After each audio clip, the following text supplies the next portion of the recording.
What's up, traders? Julian here, jlewisTrading.com. Quick review on Apple today.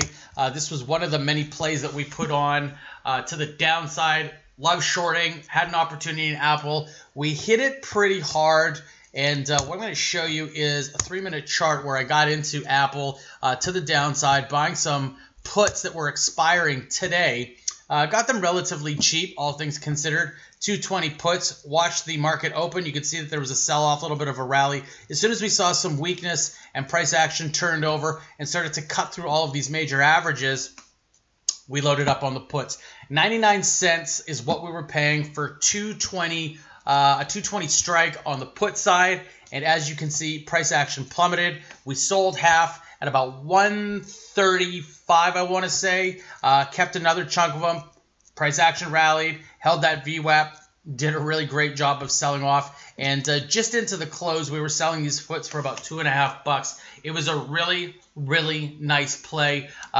You know, generally speaking, when you catch a nice trend intraday on Apple, you can make a substantial amount of money, especially on options, calls or puts that are expiring on a Friday.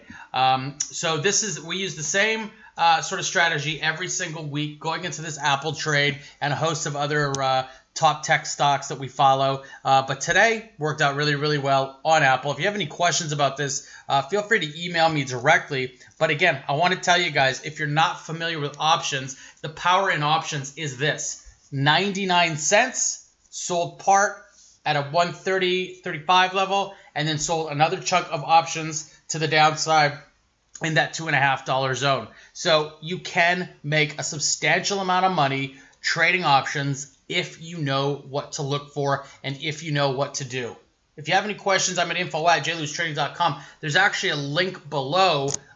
Subscribe, turn your notifications on. We're constantly putting out these alerts and doing these reviews. If you have any questions, again, I'm at info@jlewisTrading.com. Thanks for watching. We'll see you in the next video.